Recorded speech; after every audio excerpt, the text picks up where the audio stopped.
Sandalwood ನಟಿ Mokshitha pi ಅಭಿನಯಿಸ್ತಿರುವಂತಹ ಚೊಚ್ಚಲ ಚಿತ್ರ middle class Ramayana cinema ಇನ್ನೇನು ತೆರೆಗೆ ಬರೋಕ್ಕೆ ರೆಡಿಯಾಗಿರುವಂಥದ್ದು. ತೆರೆಗೆ ಬರೋಕ್ಕೂ ಮುಂಚೆ ಪ್ರಚಾರ ಇರ್ಬೋದು, ಟ್ರೈಲರ್ ಇರಬಹುದು, ಆ ರಿಲೀಸ್ ಕಾರ್ಯಕ್ರಮದಲ್ಲಿ ಮೋಕ್ಷಿತಾ ಪೈ ಅವರು ಕೂಡ ಇರುವಂಥದ್ದು. ಸದ್ಯಕ್ಕೆ ಅವ್ರನ್ನೇ ಮಾತಾಡಿಸ್ತಾ ಹೋಗ್ತೀನಿ.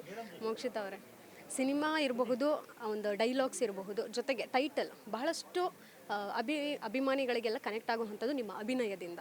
ಬಟ್ ಡಿಗ್ಲಾಮಾಗಿ ಕಾಣಿಸ್ಕೊಂಡಿರುವಂಥದ್ದು ನಾವು ಫಸ್ಟ್ ಟೈಮ್ ನಿಮ್ಮನ್ನು ನೋಡಿರೋವಂಥದ್ದು. ಯಾವಾಗಲೂ ಮುದ್ದಾಗಿ ಇಷ್ಟು ಸ್ಪೆಷಲಾಗಿ ನೀವು ಕಾಣಿಸ್ಕೊಳ್ಳೋವಂಥವ್ರು ಡಿಗ್ಲಾಮಾಗಿ ಹೆಂಗೆ ನೋಡ್ಬೇಕು ಅಭಿಮಾನಿಗಳು ನಿಮ್ಮನ್ನು ಅಂತ. ಸಿ ಅಭಿಮಾನಿಗಳು ಪಾರುಲು ನೋಡಿದಾರೆ ನಾನು ಹೇಗಿದ್ದೀನಿ ಅಂತ, ಬಿಗ್ ಬಾಸಲ್ಲಿ ಕಂಪ್ಲೀಟಾಗಿ ನೋಡ್ಬಿಟ್ಟಿದ್ದಾರೆ ನಾನು ಹೇಗಿದ್ದೀನಿ ಅಂತ.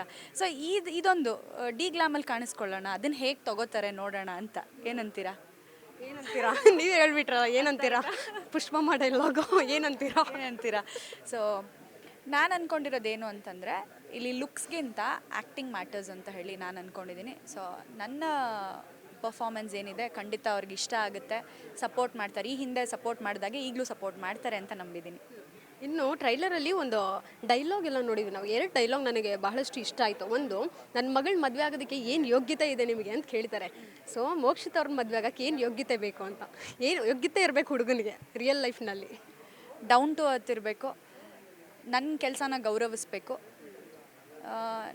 ನನ್ನನ್ನು ನಮ್ಮ ಅಪ್ಪ ಅಮ್ಮನ ರೆಸ್ಪೆಕ್ಟ್ ಮಾಡಬೇಕು, ಅಷ್ಟೇ.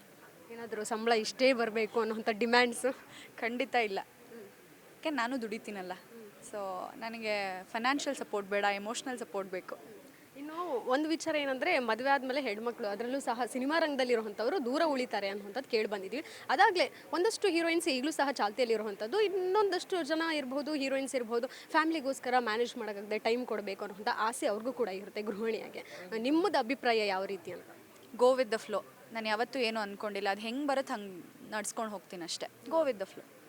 ಇನ್ನು ಮತ್ತೊಂದು ಡೈಲಾಗ್ ಹೇಳಿದರೆ, ಮಿಡಿಲ್ ಕ್ಲಾಸ್ ಜೀವನ ಹೇಗಿರುತ್ತಂದರೆ ಸಾಧಿಸೋಕೆ ಬಿಡಲ್ಲ, ಅಷ್ಟೊಂದು ಕಷ್ಟ ಇರುತ್ತೆ, ಎಷ್ಟೇ ನಾವು ಟ್ರೈ ಮಾಡಿದ್ರೂ ಸಹ ಅಡೆತಡೆಗಳು ಬರ್ತಾ ಇದ್ದಾವೆ ಅಂತ. ನೀವು ಮಿಡಿಲ್ ಕ್ಲಾಸ್ ಫ್ಯಾಮಿಲಿನ, ರಿಚ್ ಕಿಡ್ಡ?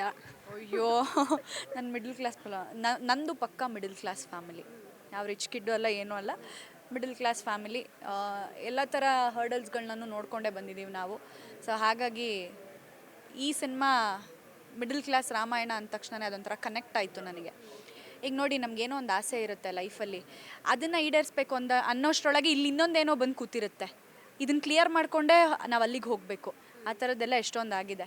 ಸೊ ಹಾಗಾಗಿ ಕತೆ ಎಲ್ಲರಿಗೂ ಕನೆಕ್ಟ್ ಆಗುತ್ತೆ. ಮಿಡಲ್ ಕ್ಲಾಸ್ ಜನಕ್ಕೆ ಬೇಗ ಕನೆಕ್ಟ್ ಆಗುವಂಥ ಕತೆ ಇದು.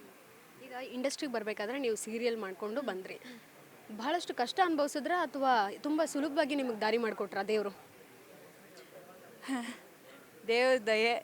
ಮತ್ತು ಇದರ ಕ್ರೆಡಿಟ್ಸ್ ಕಂಪ್ಲೀಟ್ಲಿ ನಾನು ನಮ್ಮ ಝೀ ಕನ್ನಡ ಮತ್ತು ನಮ್ಮ ಪ್ರೊಡ್ಯೂಸರ್ಗೆ ಕೊಡಬೇಕು. ಯಾಕೆ ಅಂತಂದರೆ, ಆ್ಯಕ್ಟಿಂಗೇ ಬರ್ದೇ ಇರೋ ಹುಡುಗಿನ ಕರ್ಕೊಂಡು ಬಂದು ನನ್ನ ಮೇಲೆ ನಂಬಿಕೆ ಇಟ್ಟು ಆ ಒಂದು ಪ್ರಾಜೆಕ್ಟ್ ಕೊಟ್ಟಿದ್ದಕ್ಕೆ ನಾನು ಪ್ರೂವ್ ಮಾಡ್ಕೊಳಕ್ಕಾಯ್ತು. ಸೊ ಈ ಎಲ್ಲ ಕ್ರೆಡಿಟ್ಸ್ ಅವ್ರುಗಳಿಗೆ ಹೋಗಬೇಕು. ಆ್ಯಂಡ್ ನೀವು ಕೇಳಿದ್ರಲ್ಲ, ನನ್ನ ದಾರಿ ಕಷ್ಟ, ನಂಗೆ ಚಾನ್ಸ್ ಸಿಗೋದು ಕಷ್ಟ ಆಗಲಿಲ್ಲ. ಬಟ್ ಸಿಕ್ಕಿದ ಮೇಲೆ ನಾನು ಅದನ್ನು ನಿಭಾಯಿಸೋದಿದೆಯಲ್ಲ, ಆ ಜವಾಬ್ದಾರಿನ, ಅದು ತುಂಬ ಕಷ್ಟ ಆಯಿತು.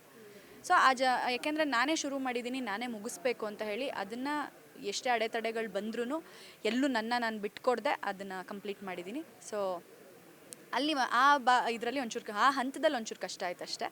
ಅದು ಬಿಟ್ಟರೆ ಪಾತ್ರ ಸಿಗೋವಾಗ ಕಷ್ಟ ಆಗಲಿಲ್ಲ. ಆ್ಯಕ್ಟಿಂಗ್ ಬರದೇ ಇದ್ದಿದ್ದ ಕಾರಣ ಅಲ್ಲಿ ಕಷ್ಟ ಆಯಿತು. ಈಗ 3-4 ವರ್ಷಗಳ ಹಿಂದೆ ಮಾಡಿದಂತಹ ಸಿನಿಮಾ ಇದು ಇವತ್ತು 2025 ರಿಲೀಸ್ ಆಗ್ತಿದೆ. ಯಾವತ್ತಿಗೂ ನಿಮ್ಗೆ ಆ 3 ವರ್ಷ ಏನಾದರೂ ಅನಿಸುತ್ತಾ? ಹೇಗೆ ನಟಿಯಾಗಿ ನಾನು ಬರಬೇಕಂತಹ ಕನಸು ಇಷ್ಟು ವರ್ಷ ಟೈಮ್ ತಗೋತಾ ಇದೆಯಲ್ಲ ಅಂತ? ನನ್ನ ಲೈಫಲ್ಲಿ ನಾನು ಹೇಗೆ ಅಂತಂದರೆ, ಯಾವತ್ತೂ ಸಿಗದೇ ಇರೋದಕ್ಕೆ ಆಸೆ ಪಡೋಕ್ಕೆ ಹೋಗಲ್ಲ ನಾನು. ಆಗಬೇಕನ್ನೋದಿದ್ರೆ ಆಗುತ್ತೆ, ಇಲ್ಲ ಅಂದರೆ ಇಲ್ಲ. ಈ ಥರ ಕ್ಯಾರೆಕ್ಟರ್ ನಂದು. ಬಂತಾ ಅದನ್ನು ಪ್ರೀತಿಯಿಂದ ಶ್ರದ್ಧೆಯಿಂದ ಮಾಡ್ತೀನಿ, ಇಲ್ವಾ ಇಲ್ಲ, ಅದು ಮೇ ಬಿ ನಾನು ಹಣೆ ಬರ್ದಲ್ಲಿ ಬರ್ದಿಲ್ವೋ ಏನೋ ಅಂತ ಅನ್ಕೋತೀನಿ. ಆ ಥರ ಮೈಂಡ್ ಸೆಟ್ ನಂದು. ಬಟ್ ಬಿಗ್ ಬಾಸಿಂದ ಬಂದ ತಕ್ಷಣ ಈ ಒಂದು ಬೆಳವಣಿಗೆ ನೋಡಿ ಖುಷಿ ಆಯಿತು. ಸದ್ಯ ರಿಲೀಸ್ ಆಗ್ತಿದೆಯಲ್ಲ ಅನ್ನೋದು ಖುಷಿ ಆಯಿತು. ಅಂದರೆ ಬಿಗ್ ಬಾಸ್ಗೂ ಮೊದಲೇ ಆಗಿದಂತಹ ಸಿನಿಮಾ ಇದು, ಆದರೆ ರಿಲೀಸ್ ಆಗ್ತಿರೋದು ಬಿಗ್ ಬಾಸ್ ನಂತರ. ಎಷ್ಟು ಸಿನಿಮಾಗಳು ಲೈನಪ್ ಆಗಿದೆ? ಈಗ ಇನ್ನೊಂದು ಸಿನಿಮಾ ಮಾತುಕತೆಯಲ್ಲಿದೆ. ಇದಾದಮೇಲೆ ಅಯ್ಯೋ ಇಲ್ಲ, ಕನ್ನಡ ಸಿನಿಮಾ, ನಮ್ಮ ಕನ್ನಡ ಸಿನಿಮಾನೇ ಹೆಚ್ಚಿನ ಹೊತ್ತು. ಮೋಕ್ಷಿತಾ ಅವರು ಕನ್ನಡ ಸಿನಿಮಾ ಕೊಡ್ತಿದ್ದಾರೆ ಅಥವಾ ಬೇರೆ ಲ್ಯಾಂಗ್ವೇಜಸ್ ಆಫರ್ ಬಂದ್ರೂ ಮೊದಲೇದಾಗಿ ಕನ್ನಡ ಮಾಡೋಣ ಅಂತಿದ್ದಾರಾ? ಹೇಗೆ? ಮೊದಲನೇ ಪ್ರಿಫರೆನ್ಸ್ ಕನ್ನಡಕ್ಕೆ. ಈಗ ಮೇಯ್ನಾಗಿ ಹೇಳಬೇಕಂದ್ರೆ ಮೋಕ್ಷಿತಾ ಅವರು ಸೀರಿಯಲ್ ಮುಖಾಂತರ ಗೊತ್ತು ಹೌದು, ಬಟ್ ಬಿಗ್ ಬಾಸ್ ಅನ್ನೋವಂಥದ್ದು ಲೈಕ್ ಎಲ್ರಿಗೂ ಫೇವ್ರೇಟ್ ಇರೋವಂಥದ್ದು, ಹೆಚ್ಚಿನ ಮಂದಿ ವೀಕ್ಷಿಸುವಂಥದ್ದು. ಅದ್ರ ಮೋಕ್ಷಿತಾ ಅವರು ರಿಯಲ್ ಲೈಫ್ನಲ್ಲಿ ಹೇಗಿದ್ದಾರೆ ಪರ್ಸ್ನಲ್ ಆಗಿ ಗೊತ್ತಿರುವಂತಹ ವ್ಯಕ್ತಿ. ಸೊ ಹಾಗಾಗಿ ಬಿಗ್ ಬಾಸ್ ನಿಮ್ಮ ಪ್ರಕಾರ ನಿಮ್ಮ ಜೀವನದಲ್ಲಿ ಅದು ಪಾಸಿಟಿವ್ ಆಯಿತಾ ನೆಗೆಟಿವ್ ಆಯಿತಾ? ನನಗೆ ಪಾಸಿಟಿವ್ ಆಯಿತು, ಪಾಸಿಟಿವ್ ಅಂತಲೇ ಹೇಳ್ತೀನಿ. ಬಿಕಾಸ್ ನಾನು ಹೇಗಿದ್ದೀನೋ ಹಾಗೆ ಜನ ನನ್ನ ಇಷ್ಟಪಟ್ಟರು. ಇವಾಗ ನಾನು ಮಾಡಿದ ಪಾತ್ರ ಬೇರೆ, ಪಾತ್ರದಲ್ಲಿ ಎಲ್ಲರೂ ಅಂದರೆ ನಮ್ಮ ಅಭಿನಯ ಇಷ್ಟ ಆಗುತ್ತೆ ಆ ಪಾತ್ರದಲ್ಲಿ, ಬಟ್ ರಿಯಲ್ ಕ್ಯಾರೆಕ್ಟರ್ನ ಇಷ್ಟಪಡೋದಿದೆಯಲ್ಲ ಅದು ತುಂಬ ಕಷ್ಟ ಅದು. ಸೊ ಆ ಹಂತದಲ್ಲಿ ನೋಡೋಕೆ ಹೋಯ್ತು ಅಂತಂದರೆ ನನಗೆ ಅದು ಪ್ಲಸ್ಸೇ ಆಗಿದೆ. ಬಿಕಾಸ್ ಜನ ನನ್ನನ್ನು ಎಲ್ಲೇ ಹೋದ್ರೂ ಮೋಕ್ಷಿ ಅಂತ ಮಾತಾಡ್ಸ್ತಾರೆ. ನೀವು ಬಿಗ್ ಬಾಸಲ್ಲಿ ನಿಮ್ಮನ್ನ ನೀವು ತುಂಬ ಚೆನ್ನಾಗಿ ಕ್ಯಾರಿ ಮಾಡಿದ್ರಿ ಅಂತ ಮಾತಾಡ್ತಾರೆ, ತುಂಬ ಡಿಗ್ನಿಫೈಡ್ ಆಗಿದ್ರಿ ಅಂತ ಹೇಳಿರೋರು ಇದ್ದಾರೆ ನನಗೆ. ಸೊ ನಂಗೆ ಅದು ಪ್ಲಸ್ಸೇ ಆಯಿತು. ಇಂದಿಗೂ ಸಹ ನೀವು ಅಲ್ಲಿ ಹೇಳಿರೋಂಥ ಒಂದಷ್ಟು ಡೈಲಾಗ್ಸ್ ಈಗಲೂ ಹೊರಗಡೆ ಬಂದು ವೈರಲ್ ಆಗ್ತಿರೋವಂಥದ್ದು ನಿಮ್ಮನ್ನು ನೀವೇ ನೋಡ್ಕೊಂಡಾಗ ಏನು ಅನಿಸುತ್ತೆ? ಅರ್ಥ ಆಯ್ತಾ?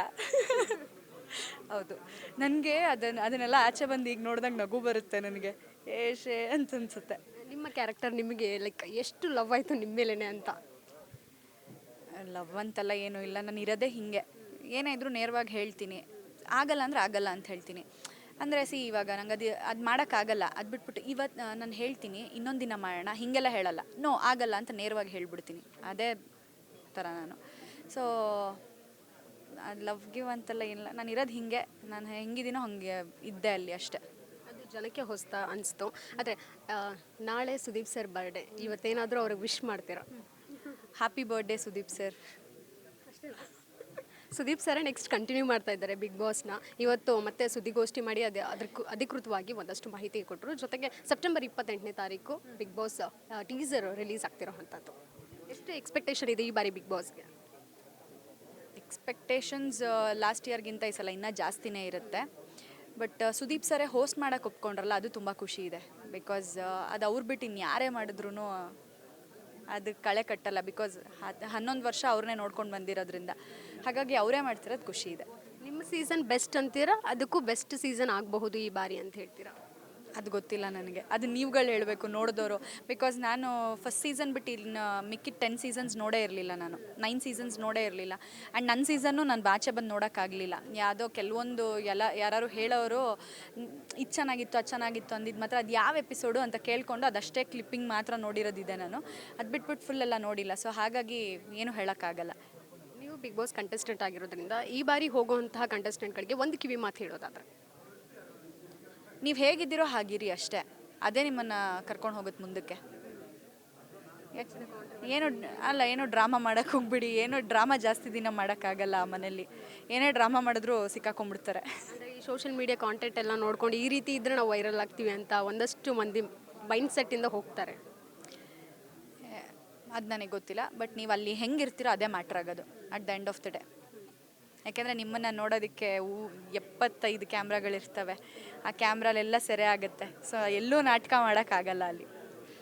ನಿಮ್ಮ ಸಿನಿಮಾ ಇರಬಹುದು, ನಿಮ್ಮ ಕುಟುಂಬದವರು ತಂದೆ ತಾಯಿ ನೋಡಿ, ಜೊತೆಗೆ ನಿಮ್ಮ ಸಹೋದರ ನೋಡಿ ಏನಂತ ಹೇಳಿದ್ರು? ನೋಡಿದ್ರ ಟೀಸರ್ ನೋಡಿದ್ರ ಕ್ಲಿಪ್ಪಿಂಗ್ಸ್ ಏನಾದರೂ ನೋಡಿದ್ರ? ಈಗ ಟೀಸರ್ ಲಾಂಚ್ ಆಯ್ತಲ್ಲ ಈಗ. ಇಲ್ಲ ನಾನು ನೋಡಿಲ್ಲ. ಮನೆಗೆ ಹೋಗಿ ಇವಾಗ ನಾನು ಟೀಸರ್ ತೋರಿಸ್ಬೇಕು ಅಪ್ಪ ಅಮ್ಮಂಗೆ. ಬಟ್ ಖುಷಿ ಇದೆ ಅವ್ರಿಗೆ, ಬಿಕಾಸ್ ಈ ಹಂತದವರೆಗೂ ಬಂದಿದೆಯಲ್ಲ ಅನ್ನೋ ಖುಷಿ ಇದೆ ಅವ್ರಿಗೆ.